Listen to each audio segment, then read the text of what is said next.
Hi all, mid cap ഡോക്ടറിൻ്റെ post market and pre മാർക്കറ്റിലേക്ക് എല്ലാവർക്കും സ്വാഗതം. അപ്പോൾ ഇന്ന് എന്തായിരുന്നു സംഭവിച്ചത്? മാർക്കറ്റ് ഞാൻ പറഞ്ഞു, ഇന്ന് രാവിലെ മാർക്കറ്റ് ഓപ്പൺ ചെയ്തപ്പോൾ തന്നെ ഞാൻ രാവിലെ തന്നെ ഒരു വോയിസ് നമ്മുടെ ഗ്രൂപ്പിലിട്ടായിരുന്നു.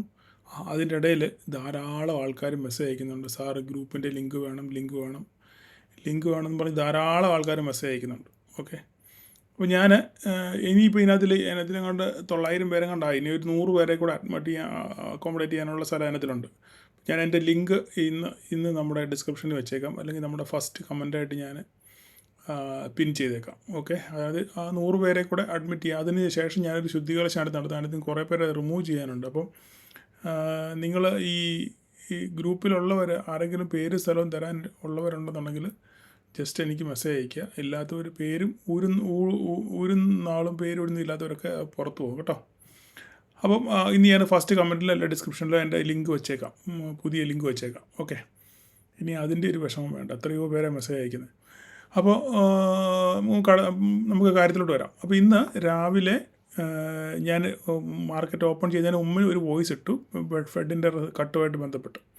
അപ്പോൾ ഞാൻ പറഞ്ഞു മാർക്കറ്റ് രാവിലെ ഗ്യാപ്പ് അപ്പിൽ ഓപ്പൺ ചെയ്യാനുള്ള സാധ്യതയാണ്. ഞാൻ മുന്നേ പറഞ്ഞു 50-100 ഇടയ്ക്ക് മാർക്കറ്റ് ഗ്യാപ്പ് അപ്പിൽ ഓപ്പൺ ചെയ്യാനുള്ള 100 ഓപ്പൺ ചെയ്യാനുള്ള സാധ്യത ഉണ്ട് എന്ന് ഞാൻ പറഞ്ഞിരുന്നു അല്ലേ.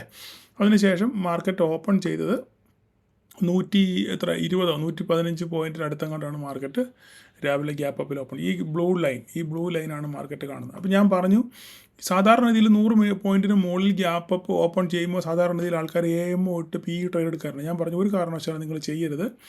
AMO ഒരു കാരണം ഇട്ടില്ല, കാരണം ഇന്നത്തെ സിറ്റുവേഷൻ ഡിഫറൻ്റ് ആണ്, മനസ്സിലായില്ലേ. ഒരു പക്ഷെങ്കിൽ മാർക്കറ്റ് ഇതിന് ശേഷം ഓപ്പൺ ചെയ്തതിന് ശേഷം അവിടെ സസ്റ്റെയിൻ ചെയ്യാനോ മുകളിലോട്ട് പോകാനുള്ള സാധ്യതയാണ് കൂടുതൽ, താഴോട്ട് വരാൻ സാധ്യത ഇല്ല എന്ന് ഞാൻ അസന്നിഗ്ധമായിട്ട് രാവിലത്തെ വോയിസിൽ ഞാൻ പറഞ്ഞിരുന്നു ഇല്ലേ.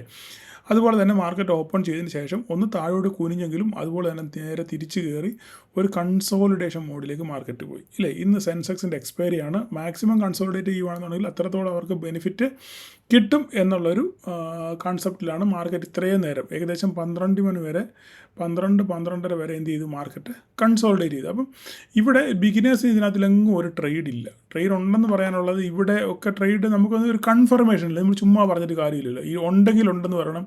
എൻ്റെ കാര്യം എന്നാ സ്ട്രെയിറ്റ് ഫോർവേഡാണ്. നമ്മൾ ഓപ്പർച്യൂണിറ്റി ഉണ്ടെങ്കിലുണ്ട്, ഇല്ലെങ്കിലില്ല. അല്ല ചുമ്മാ ഇവിടെ കണ്ടോ ഇത് കണ്ടോ എന്ന് പറഞ്ഞ് നമ്മൾ തള്ളിയിട്ട് കാര്യമില്ല. മാർക്കറ്റ് ഇവിടെ താഴോട്ട് വീണ് ശരിയാണ്, പക്ഷേങ്കിൽ അത് ക്യാപ്ചർ ചെയ്യാൻ തക്ക രീതിയിലുള്ള ബിഗിനേഴ്സിൻ്റെ കാര്യം ഞാൻ എപ്പോഴും ഫോക്കസ് ചെയ്യുന്ന ബിഗിനേഴ്സിനെയാണ്.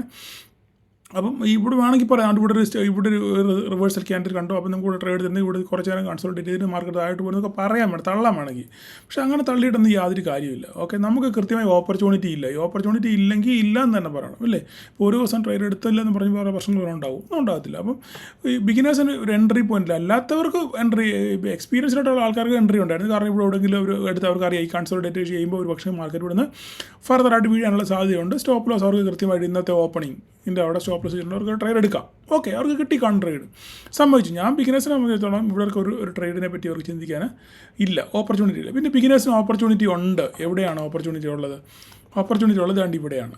ഓക്കെ, ഇവിടെയാണ്. ഈ ഒരു റിജക്ഷനിൽ വേണമെന്നുണ്ടെങ്കിൽ റിജക്ഷൻ പ്ലസ് നമ്മുടെ സപ്പോർട്ട്, കൃത്യമായിട്ട് നമ്മുടെ സപ്പോർട്ട് റെസ്പെക്റ്റ് ചെയ്ത് ഇല്ലേ, അവിടെ വന്നു തട്ടി നേരെ മാർക്കറ്റ് തിരിച്ചു കയറി. അപ്പോൾ എന്ത് ചെയ്യാൻ പറ്റും? ഇവിടെ ഒരു സ്റ്റോപ്പ് ലോസ് ഇട്ടുകൊണ്ട് വേണമെങ്കിൽ നിങ്ങൾക്ക് ഒരു ട്രേഡ് ഇതിനെപ്പറ്റി ചിന്തിക്കാം. ലാസ്റ്റ് മൊമെൻ്റ് ആണ്. അപ്പോൾ നമുക്കൊരു നെക്സ്റ്റ് എക്സ്പയറിയിൽ അല്ലെങ്കിൽ നിഫ്റ്റിയിൽ നമുക്കൊരു ട്രേഡ് കൂടെ ഒരു ഓപ്പർച്യൂണിറ്റി ഇവിടെ ഉണ്ടായിരുന്നു. സുഖമായിട്ട് നമുക്ക് ആ ഓപ്പർച്യൂണിറ്റി ഗ്രാബ് ചെയ്യാൻ പറ്റും. ഞാൻ ഈ ട്രേഡ് എടുത്തായിരുന്നു. ഓക്കെ, അപ്പം അത് എടുത്തില്ലാത്തവർ എടുത്തില്ല. നമ്മൾ കൂടുതൽ അതിനെപ്പറ്റി വിശദീകരിച്ചിട്ട് സംസാരിച്ചിട്ടൊന്നും കാര്യമില്ല. അതിനുശേഷം മാർക്കറ്റ് ഇവിടെ നിന്ന് തിരിച്ച് നേരെ റിവേഴ്സൽ പോയി. ഈ റിവേഴ്സലിൻ്റെ ന്യൂസിൻ്റെ ബേസ് എന്ന് പറഞ്ഞു കഴിഞ്ഞാൽ ഇന്ത്യ US ട്രേഡ് ടോക്സ് ഏകദേശം ഒക്കെ 1-2 ആഴ്ചക്കകം എല്ലാം ക്ലിയർ ആകും. 25% കട്ട് ചെയ്ത് അടിച്ച് ഇന്നലെ ഓൾറെഡി പറഞ്ഞ ഈ കാര്യങ്ങളൊക്കെ. അപ്പം ഏത് നിമിഷവും അങ്ങനെ ഒരു വിഡ്രോവൽ ഉണ്ടാകാനുള്ള സാധ്യതയുണ്ട്. അപ്പോൾ ഏത് നിമിഷവും ആ വിഡ്രോവൽ ഉണ്ടാകുമ്പോൾ അത് മാർക്കറ്റ് അതിനോട് വളരെ രൂക്ഷമായിട്ട് പ്രതികരിക്കാനുള്ള സാധ്യതയുണ്ട്. അപ്പോൾ അങ്ങനെയാണ് മാർക്കറ്റ് മുകളിലോട്ട് പോകാനുള്ള സാധ്യതയുണ്ട്. ഇപ്പോഴും 87% ഇന്നത്തെ ഡേറ്റ വന്നില്ല.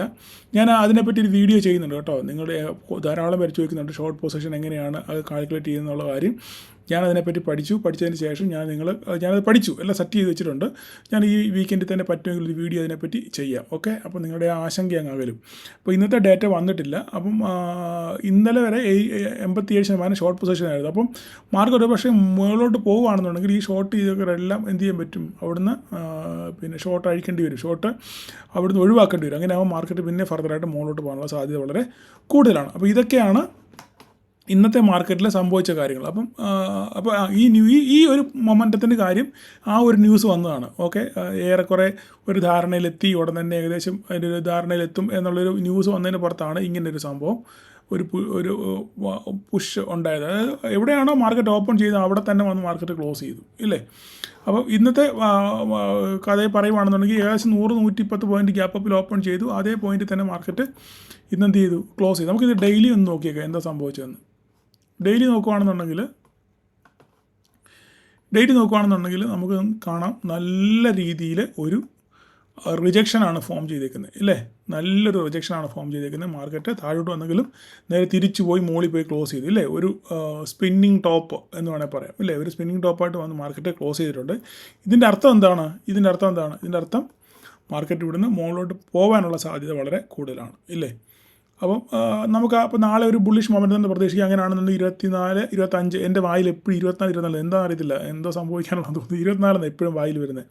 25,500 മാർക്കറ്റ് എത്തി ക്രോസ് ചെയ്യാനുള്ള സാധ്യത വളരെ കൂടുതലാണ് ഈ ഒരു ക്യാൻഡിൽ വെച്ചിട്ട്. ഓക്കെ, കഴിഞ്ഞ ഇപ്പോൾ 10-12 ദിവസമായിട്ട് ഏകദേശം മാർക്കറ്റ് നമ്മൾ വീക്കിനെൻസ് പറഞ്ഞപ്പോൾ 8 ദിവസമായിരുന്നു, ഇല്ലേ? ഇന്നിപ്പം തിങ്കൾ 9, ചൊവ്വ 10, ബുധൻ 11, ഇന്ന് വ്യാഴം 12, അടുപ്പിച്ച് 12 ദിവസമായിട്ട് മാർക്കറ്റ് എന്ത് ചെയ്തു, മുകളിലോട്ട് പോയിക്കൊണ്ടിരിക്കുകയാണ്. അപ്പം ഒരു പ്രോഫിറ്റ് ബുക്കിങ്ങിനുള്ള സാധ്യതയൊക്കെ നമുക്ക് തള്ളിക്കളയാൻ പറ്റത്തില്ല, എങ്കിലും നമുക്ക് നോക്കാം നാളത്തെ. അപ്പോൾ ഇതിനിടയിൽ അപ്പോൾ ഇത് നിങ്ങളുടെ മനസ്സിലിരുന്നോട്ടെ, ഇങ്ങനെ ഒരു സംഭവം, ഇങ്ങനെ ഒരു റിജക്ഷൻ ക്യാൻഡിലുണ്ട്, മാർക്കറ്റ് ഫർദറായിട്ട് മുകളിലോട്ട് പോകുമെന്നാണ് ഇത് ഇൻഡിക്കേറ്റ് ചെയ്യുന്നത്. എങ്കിലും ഒരു പക്ഷേ നാളെ ചിലപ്പോൾ ഒരു കൺസോൾട്ടേഷനുള്ള സാധ്യത നമുക്ക് തള്ളിക്കളയാൻ പറ്റത്തില്ല. കാരണം ഇങ്ങനെ കണ്ടിന്യൂസ് മുകളിലും ഒരു ലാൻഡിങ് വേണമല്ലോ. നമ്മൾ ഈ സ്റ്റെയർ കേസൊക്കെ പണിയുമ്പോൾ ഒരു 10-20 സ്റ്റെപ്പ് പണിതിന് ശേഷം വീണ്ടും അവിടെ ഒരു ലാൻഡിങ് പണിയും. എന്തിനാണ്?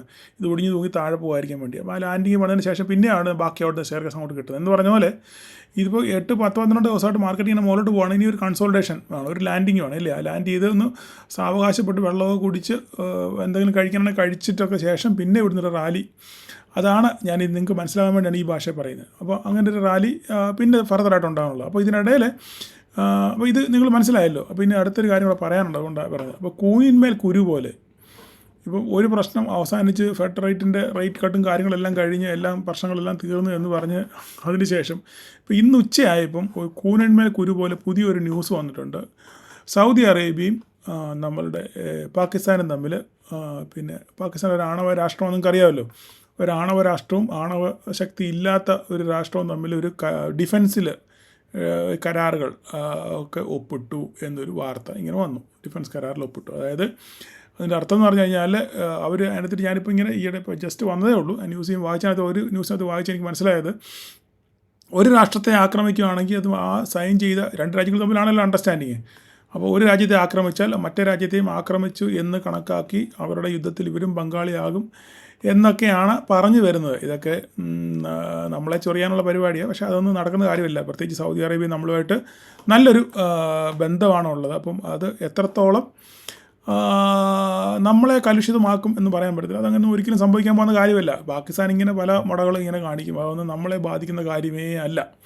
നമുക്കിതൊക്കെ വെറും ചികിൾ കേസാണ്, അല്ലേ? അപ്പം നമ്മളത് വലിയ സംഭവമായിട്ട് പോകുന്നത്. പിന്നെ ഇപ്പോൾ ഇങ്ങനൊരു കരാർ ഒപ്പിട്ടപ്പം വലിയൊരു ന്യൂസും ഫ്ലാഷ് ന്യൂസും ഒക്കെ വന്നെന്നുള്ളതല്ല. അത് ഒരു ദിവസം കഴിയുമ്പം അതിൻ്റെ കാറ്റുപോയ ബലൂൺ പോലെ അത് കഴിയും, അത്രേ ഉള്ളൂ. പിന്നെ നമ്മൾ ഇന്ത്യ കുറച്ചുകൂടെ കോഷ്യസ് ആയിരിക്കണം. എന്തിനു വേണ്ടിയാണ് ഇങ്ങനെ കരാർ ഉണ്ടാക്കിയത് എന്നതിനെ പറ്റിയൊക്കെ ചിന്തിക്കണം, അതിനെപ്പറ്റി പഠിക്കുമെന്നൊക്കെ പറഞ്ഞിട്ടുണ്ട്. എങ്കിലും ഇത് ഇന്ത്യയെ വലുതായിട്ട് ബാധിക്കുന്ന സംഭവങ്ങളൊന്നും അല്ല. ഓക്കെ, കാരണം ഈ പറയുന്ന പാകിസ്ഥാനാണ് അടുത്ത ഇസ്രായേലിൻ്റെ ടാർഗറ്റ് എന്ന് പല ന്യൂസുകളിലും വായിച്ചിട്ടുണ്ട്. അപ്പോൾ അതൊക്കെ മുന്നേ കണക്കൂട്ടി കണ്ടായിരിക്കും ഇങ്ങനെയൊക്കെ കാര്യങ്ങൾ അവർ ചെയ്തത്. എനിവേ, എന്തെങ്കിലും ആയിക്കോട്ടെ, നമ്മുടെ വിഷയമല്ലത്. എങ്കിലും അത് മാർക്കറ്റിനെ സ്വാധീനിക്കാൻ സാധ്യത വളരെ കൂടുതലാണ്. എങ്കിലും ചെറിയൊരു പാനിക്കിന് ഉണ്ടെങ്കിലും അത് വലുതായിട്ട് മാർക്കറ്റിനെ സ്വാധീനിക്കാൻ സാധ്യത. അപ്പോൾ നാളെ മാർക്കറ്റ് ഓപ്പൺ ചെയ്യുമ്പോൾ അറിയാം ഇത് മാർക്കറ്റിനെ സ്വാധീനിച്ചോ ഇല്ല എന്നുള്ള കാര്യം. പിന്നെ US ഫ്യൂച്ചർ നമ്മൾ ഓടിക്കൊണ്ടിരുന്നപ്പോൾ 1,250 പോയിൻ്റൊക്കെ ആയിരുന്നു കണ്ടത്. പക്ഷേ ഇപ്പം നിലവിൽ ഡൗ ജോൺസ് ഇപ്പോൾ ഒരു 70 പോയിൻറ്റിലാണ് ഓടിക്കൊണ്ടിരിക്കുന്നത്. നാസ്ദാക്ക് കുഴപ്പമില്ല, 188 പോയിൻറ്റ് അപ്പിലാണ് ഓടിക്കൊണ്ടിരിക്കുന്നത്. അപ്പം വലിയ ഒരു പോസിറ്റീവ് ഗതിയിലാണ് മാർക്കറ്റ് പോയിക്കൊണ്ടിരിക്കുന്നത്. പക്ഷേ ഗിഫ്റ്റ് നിഫ്റ്റി 100 പോയിൻ്റ് ആയിരുന്നു, ഇപ്പോൾ അത് 100-110 പോയിൻ്റ് അപ്പിലായിരുന്നു. പക്ഷേ ഇപ്പോൾ അത് വെറും 10 പോയിൻ്റായിട്ട് മാറി. ഇതിൻ്റെ ഒരു ആഫ്റ്റർ എഫക്റ്റ് ആണെന്ന് അറിയത്തില്ല. എനിവേ എന്തായാലും രാത്രി നമുക്കറിയാം, ഇനിയും നേരം വെളുക്കാൻ സമയം ഇഷ്ടം പോലെ ഉണ്ട്. അപ്പോൾ എന്തായി തീർന്നു അറിയാം. അപ്പോൾ നമുക്ക് ഇനിയിപ്പോൾ ഇതിനകത്തിൽ ഒരു ചെറിയൊരു അഡ്ജസ്റ്റ്മെൻറ്റ് നടത്താനുള്ളത്, ഈ ഓപ്പണിംഗ് അല്ലേ, ഇത് ഡിലീറ്റ് ചെയ്യുക. നമുക്ക് ഈ ലൈൻ ഒന്ന് അഡ്ജസ്റ്റ് ചെയ്യണം. ഈ ലൈന് നമുക്ക് ഇവനെ നമുക്കൊന്ന് നമുക്ക് താഴോട്ട് ഇറക്കണം. താഴോട്ട് ഇങ്ങനെ ഇതിങ്ങനെ ഇരുന്നോട്ടെ കേട്ടോ. ഈ ഒരു ലൈൻ ഇങ്ങനെ ഇരുന്നോട്ടെ. ഓക്കെ, ഇവനെ ഒരു ടെമ്പററി ലൈനായിട്ട് ഞാൻ ഒന്ന് വരച്ച് വെച്ചേക്കാം. ഇതൊരു ടെമ്പററി ലൈനാണ്, ഒരു റെസിസ്റ്റൻസ് ആയിട്ട് ഇതിനെ നമുക്ക് കണക്കാക്കാം. കാരണം പല പ്രാവശ്യം അത് റെസ്പെക്റ്റ് ചെയ്തിട്ടുണ്ട്. അതുകൊണ്ട് ഈ ഒരു ലൈൻ ഇങ്ങനെ ഇരിക്കട്ടെ കേട്ടോ. അപ്പം ഇവിടുന്ന് ഇപ്പോൾ മാർക്കറ്റ് ഇവിടെ ഫ്ലാറ്റായിട്ട് ഓപ്പൺ ചെയ്യുകയാണെന്നുണ്ടെങ്കിൽ നമുക്ക് 474 നമ്മുടെ ഫസ്റ്റ് റെസിസ്റ്റൻസ്. ഓക്കെ, അതിനുശേഷം 552, 2500 കടന്നാൽ നമ്മൾ ഓപ്പൺ ഇൻട്രസ്റ്റ് നോക്കുക. 2500 കടക്കുകയാണെന്നുണ്ടെങ്കിൽ മാർക്കറ്റ് ഒരു പക്ഷേ അപ്സൈഡ് പോകാനുള്ള സാധ്യതയുണ്ട്. അപ്പം 2500 സൈക്കോളജിക്കൽ സപ്പോർട്ടാണ്. 25,474 നോക്കുക, അതാണ് കറക്റ്റ്. 25,500 സൈക്കോളജിക്കൽ റെസിസ്റ്റൻസ് ആണ്. അത് ബ്രേക്ക് ചെയ്ത് മുകളിലോട്ട് പോകാൻ നോക്കുക. അത് നാളെ നല്ലൊരു ഗ്യാപ്പ് അപ്പിലാണ് ഓപ്പൺ ചെയ്തെങ്കിൽ 25,474 മുകളിലാണ് ഓപ്പൺ ചെയ്യുന്നത്. ഞാനെന്നും പറയുന്നതുള്ളൂ, ഞാൻ എപ്പോഴും പറയേണ്ട കാര്യമില്ല. നിങ്ങൾക്ക് ഞാനിപ്പോൾ ഈ ലെവലുകളൊക്കെ കാണുമ്പോൾ കൃത്യമായിട്ട് നിങ്ങൾക്ക് കാര്യങ്ങളൊക്കെ മനസ്സിലാവും. ലെവലുകളെല്ലാം നമ്മൾ വരച്ച് കിട്ടിയിട്ടുണ്ട്. ഓക്കെ, അപ്പം വേറെ പറയാനൊന്നുമില്ല. നമ്മുടെ ലെവൽ കൃത്യമായിട്ട് വളരെ അടിപൊളിയായിട്ട് നമ്മുടെ ലെവലുകളൊക്കെ റെസ്പെക്റ്റ് ചെയ്യുന്നുണ്ട്. നിങ്ങൾക്കതൊക്കെ വളരെ ഉപകാരമാണ് എന്ന് ഞാൻ വിശ്വസിക്കുന്നു. ഓക്കെ, അപ്പം ഇത്രയൊക്കെ ഉള്ളൂ നിഫ്റ്റിയെ പറ്റി പറയാൻ. ബാങ്ക് നിഫ്റ്റിയുടെ കാര്യം കൂടെ എടുക്കുക. ബാങ്ക് നിഫ്റ്റി ഞാൻ ഒരിക്കൽ നിങ്ങളോട് പറഞ്ഞിട്ടുണ്ട്, ഓർമ്മയുണ്ടല്ലേ? ഈ ബാങ്ക് നിഫ്റ്റി നല്ലപോലെ താഴെ വന്നിട്ടുണ്ട്. അപ്പോൾ ബാങ്ക് നിഫ്റ്റി നമുക്ക് നോക്കാം. ഇപ്പം ഏകദേശം ഓൾ ടൈം ഹൈ നിന്ന് നമ്മൾ ഏകദേശം ഒരു 1000 പോയിൻറ്റിന് താഴെയാണ് നിഫ്റ്റി നിൽക്കുന്നത്. നിഫ്റ്റി ഏകദേശം ഓൾ ടൈം ഹൈ നിന്ന് ഒരു 1000 പോയിൻറ്റിന് അടുത്ത്, 900 പോയിൻറ്റിന് അടുത്താണ്, അകലെയാണ് നിൽക്കുന്നത് ഇല്ലേ? പക്ഷേ ബാങ്ക് നിഫ്റ്റി നമ്മൾ നോക്കുകയാണെന്നുണ്ടെങ്കിൽ ടേക്ക് ക്യാൻഡിൽ എടുക്കാം. ബാങ്ക് നിഫ്റ്റി നമ്മൾ നോക്കുകയാണെന്നുണ്ടെങ്കിൽ ഏകദേശം ഓൾ ടൈം ഹൈ എത്രയാണ് ഇതിൻ്റെ? ഏകദേശം 57,600 ഓൾ ടൈം ഹൈ. പക്ഷേ ഇപ്പം നിൽക്കുന്നത് ഇവിടെയാണ്. ഏകദേശം ഇപ്പോൾ എത്ര നിൽക്കുന്നത്? 55,750 700 കൂട്ടിക്കും. 55,700, 57,600, 700 കൂട്ടിക്കും. അപ്പം 2000 പോയിൻ്റ് അകലെയാണ് ബാങ്ക് നിഫ്റ്റി നിൽക്കുന്നത്.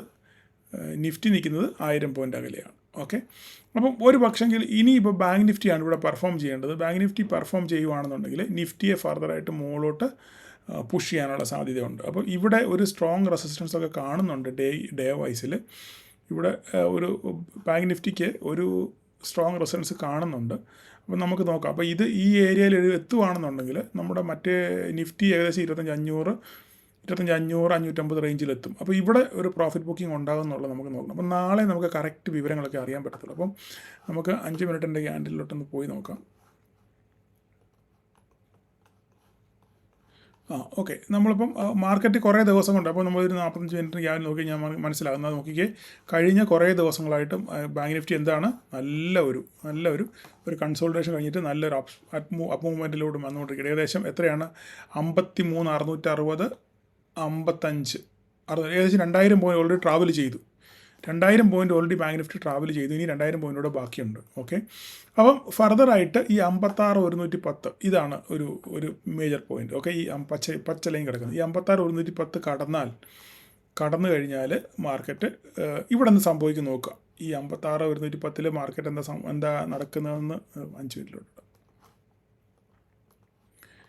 അപ്പം ഈ ലൈൻ ക്രോസ് ചെയ്ത് 56,110 എത്തുമോ നോക്കുക. അവിടെ എന്താ സംഭവിക്കാൻ നോക്കുക. അതേസമയം ഇവിടെ ഈ ബാങ്ക് നിഫ്റ്റി എത്തുകയാണെന്നുണ്ടെങ്കിൽ നമ്മുടെ നിഫ്റ്റി ഏകദേശം 25,500 കടക്കാനുള്ള സാധ്യതയുണ്ട്. അപ്പം ഇത് രണ്ടും കൂടെ ആ ഏരിയയിൽ എന്താണ് സംഭവിക്കുന്നതെന്ന് നോക്കിയിട്ട് നമുക്ക് ബാക്കി നാളെ വീക്കെൻഡാണ്. അപ്പം ഒരു കൺസോൾട്ടേഷനുള്ള സാധ്യതയാണ് വളരെ കൂടുതൽ. കാരണം എന്താണ്? വീക്കെൻഡാണ്, ആൾക്കാർ പൊസിഷൻ ഒന്നും ഹോൾഡ് ചെയ്യാൻ താല്പര്യപ്പെടത്തില്ല. പ്രത്യേകിച്ച് ഇങ്ങനെ നമ്മുടെ US ഡെലിഗേറ്റ്സ് ഒക്കെ ഇന്ത്യയിലുണ്ട്. അവർ ഡിസ്കഷനൊക്കെ നടക്കുന്നുണ്ട്. ഏത് നിമിഷവും പോസിറ്റീവ് ന്യൂസ് വരാനുള്ള സാധ്യതയുണ്ട്. അപ്പോൾ അതുകൊണ്ട് ആൾക്കാർ ആരും പൊസിഷനൊന്നും ഹോൾഡ് ചെയ്യാൻ പാടില്ല. ഏതെങ്കിലും രീതിയിൽ നെഗറ്റീവോ പോസിറ്റീവോ ഒക്കെ സംഭവിക്കാനുള്ള സാധ്യതയുണ്ട്. അപ്പോൾ അതുകൊണ്ട് വീക്കെൻഡ് ആയതുകൊണ്ടും ഒരു കൺസോൾട്ടേഷൻ മോഡിലോട്ട് പോകാനുള്ള സാധ്യത വളരെ കൂടുതലാണ്. ഓക്കെ, അപ്പം ഇതിനകത്തിൽ വേറൊരു കാര്യം കൂടെ നമ്മൾ ചിന്തിക്കാനുള്ളതെന്ന് പറഞ്ഞു കഴിഞ്ഞാൽ ഈ പറയുന്ന ഇത്രയും സംഭവവികാസങ്ങൾ ഉണ്ടായപ്പം ഈ അമേരിക്കയിലെ US ഞാൻ നീണ്ടു പോകുന്നു എങ്കിലും നിങ്ങൾ അറിഞ്ഞിരിക്കാൻ വേണ്ടി ഒരു കാര്യം പറയാം. ഈ US ഇപ്പോൾ ഇത്രയും 25% ബേസിസ് പോയിൻ്റ് റേറ്റ് കട്ടൊക്കെ നടത്തി.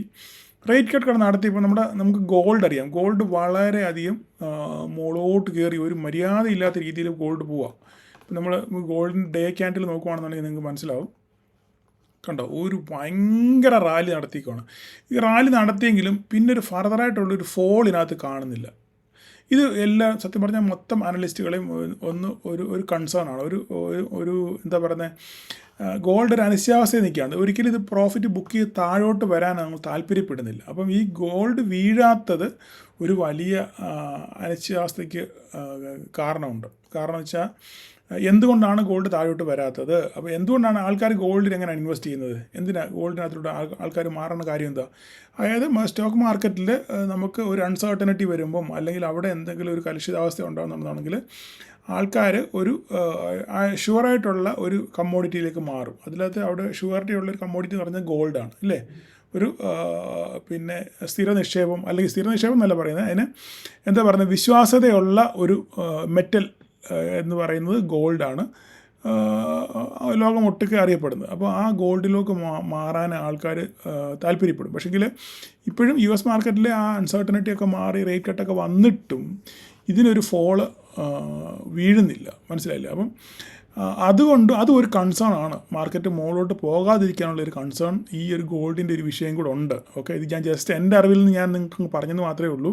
ഇതിപ്പോൾ എല്ലാവരും ഇങ്ങനെ പറയണമെന്നൊന്നുമില്ല. ഞാൻ എൻ്റെ ഒരു ചെറിയ അറിവ്, എൻ്റെ ഒരു മനസ്സിലുദിച്ച ഒരു ആശങ്ക ഞാൻ നിങ്ങളോട് ഷെയർ ചെയ്യുന്നു മാത്രമേ ഉള്ളൂ. അപ്പം മാർക്കറ്റ് മുകളിലോട്ട് ഒരു പുഷ് കിട്ടണമെന്നുണ്ടെങ്കിൽ ഈ ഗോൾഡ് താഴോട്ട് വരണം. ഈ ഗോൾഡ് താഴോട്ട് വരാതെ ഇപ്പം ഇങ്ങനെ നിൽക്കുന്നിടത്തോളം കാലം സ്റ്റോക്ക് മാർക്കറ്റിന് മുകളിലോട്ട് പോകാനൊരു ആശങ്ക കാണും. അപ്പം ഈ രണ്ട് ആശങ്കയിൽ ഏത് ആശങ്കയാണ് വർക്ക് ചെയ്യുന്നുള്ള കാര്യം നമുക്ക് അറിയത്തില്ല. നിങ്ങളുടെ അറിവിന് വേണ്ടി ഞാൻ പറഞ്ഞെന്ന് മാത്രമേ ഉള്ളൂ കേട്ടോ.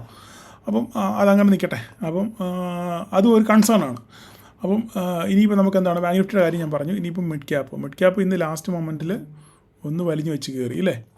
ഒന്ന് വലിഞ്ഞു വെച്ച് കയറി ഒരു കറക്റ്റായിട്ട് നമ്മുടെ ലെവലൊക്കെ സപ്പോർട്ട് എടുത്ത് തിരിച്ച് സാധനം കയറി 13,235 ക്രോസ് ചെയ്തിട്ടുണ്ട്. ഇനി അടുത്ത നമ്മുടെ ലക്ഷ്യം 13,265 എന്ത് സംഭവിക്കുമെന്ന് നോക്കുക. നാളെ കൺസോൾട്ടേഷൻ ആണോ അതോ പറക്കുമോ എന്നൊക്കെ നോക്കുക. നമുക്ക് മിഡ് ക്യാപ്പിൽ ഇന്ന് BSE കണ്ടോ, BSE അനങ്ങാൻ നിൽക്കുന്നതുകൊണ്ട് മാക്സ് ഹെൽത്ത് ഒന്ന് വർക്ക് ചെയ്തു. പെർസിസ്റ്റൻ്റ് സിസ്റ്റം ചെറുതായിട്ടൊന്ന് പോസിറ്റീവ് ആയതാണ് ഈ ഒരു മൊമെൻറ്റം കാണുന്നത്.